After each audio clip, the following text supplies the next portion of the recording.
This is probably pretty bad for the people on the first floor. Do you have any idea what this means? It's a snow day, bitches!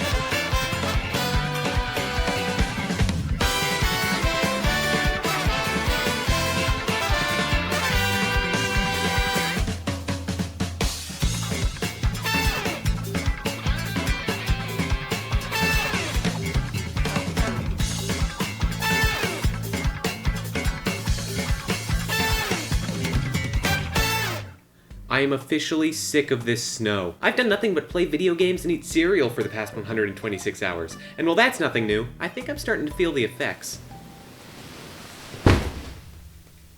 Luckily, it looks like the snow is starting to melt, but I'm starting to think that missing classes for a week could be really bad. The storm took out internet across campus, so we couldn't exactly go virtual. That is a lot of learning to miss involuntarily. I think they'll just make us catch up, though. I mean, can you imagine if they took away our winter break?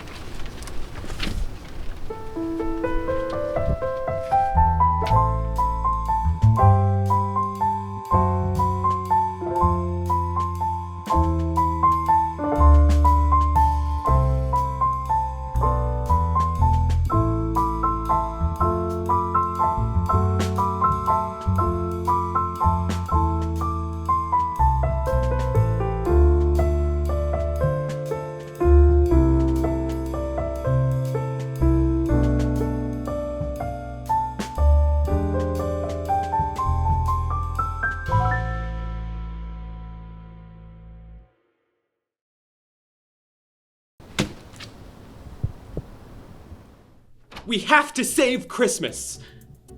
We do? Don't you still owe me like $200?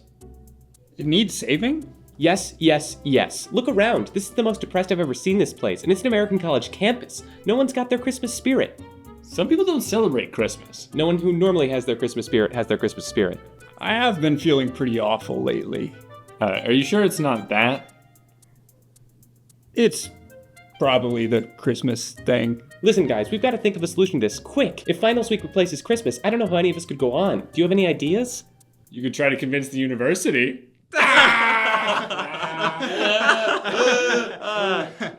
Seriously, any ideas?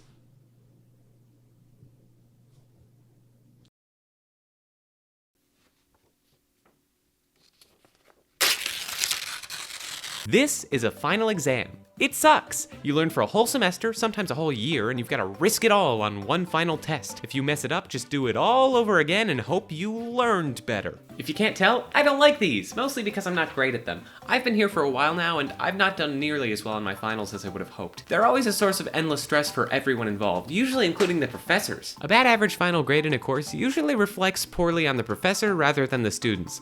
While some will wind up failing any given course, if an abnormal percentage of students aren't passing, things can get tense between the university and the professor teaching the course. To mitigate this, sometimes the professor will implement what's called a grade curve. This skews the letter grade to be more in line with what the majority of students actually got in the exam and the class overall. It's a student's best friend and worst enemy simultaneously. If you pass when you weren't supposed to, then you could be missing out on crucial knowledge required for future courses, but that's never the full story. If the course was graded unnecessarily punishingly, or the final wasn't what you were expecting, or you're not a good test taker, then you probably got what you needed from the course, and the curve will reflect that. It's a bit of a debate in modern colleges. One professor's traditional and believes that the grade you get is the grade you get. The other professor's got a bit of empathy. They know you tried hard, so you deserve to keep going. It inevitably brings up the big questions. Why try? Why go to college at all? Why pay thousands of dollars? Finals are a tried and true way of measuring your overall knowledge in a course. Different courses teach different skills, and therefore need different kinds of finals. One of my favorites is the final project, taking everything you know and actually applying it to something real, something that makes sense. Some of the highest grades I've received are in courses with final projects, but that could also be due to the fact that the professors who give out final projects are generally a bit more lenient with grading. Some courses don't even have a final. They just total up your work for the semester and that's that. But in most cases, there's a final exam. And that means weeks of constant studying and worrying and going in to take an exam about coding on pencil and paper, and I'm going for a walk.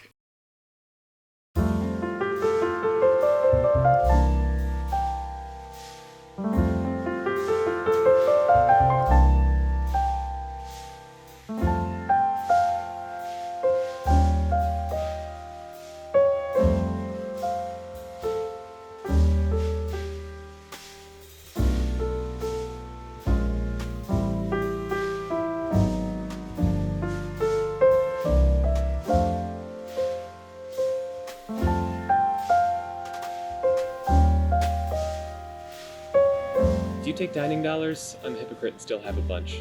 I don't see why not.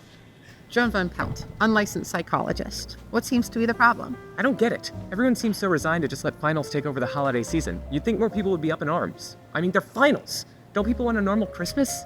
What's so bad about finals? Well, they suck. No matter how you perform during the semester, they take up so much of your grade that you can always mess it up. And I usually mess it up. Do you study? I try to. Look, usually it seems like a waste of time. They don't post a study guide or mention it in class and I study entirely the wrong thing. Or I spend days studying for one class and I get like a 72. What's wrong with me? It sounds like you might want to switch up how you study. What else is there to do? I've done Quizlet Plus and all the AI study guide makers, note cards, practice tests, old homework, new homework, tutoring, praying. Eventually I just get in my own head and resign to not studying at all. Have you studied for these finals? No, I'm not prepared. Nobody's ever 100% prepared. You know that, right? Everyone gets nervous about this stuff. It's how you learn from your mistakes that defines who you are.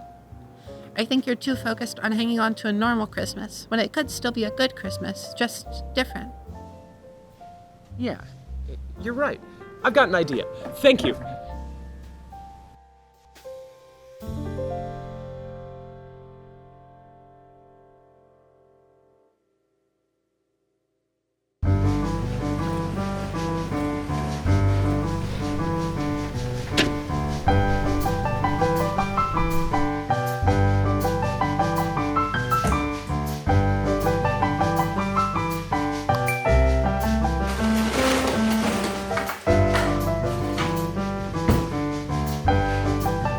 She's right. Just because it's a finals week Christmas doesn't mean it has to be a bad one. So let's embrace it. A Christmas feast and some last minute finals prep. I know I need it, and I know I'm not alone. So let's see how this goes.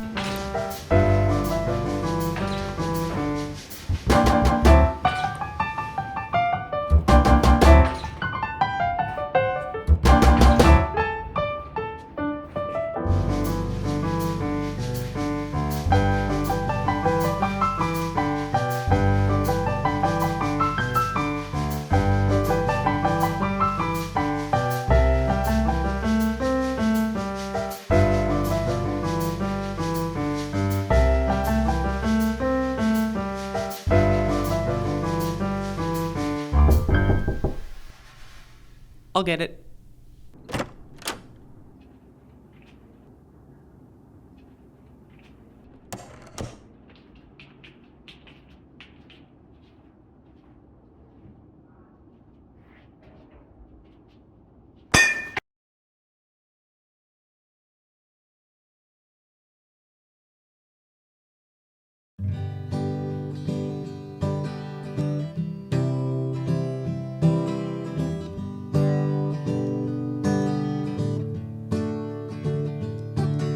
Tis the season to be merry, but looking around it doesn't seem very cheery and bright. All the lights left our eyes. College you's got us stuck in town, but don't let finals get you down. Maybe it's time to give something else a try. In the rain, in the snow, in the sleet and hail, with your finals looming and your feet impaled, grab your buddies and have a studying Christmas party with everybody and get together and it'll be better with friends.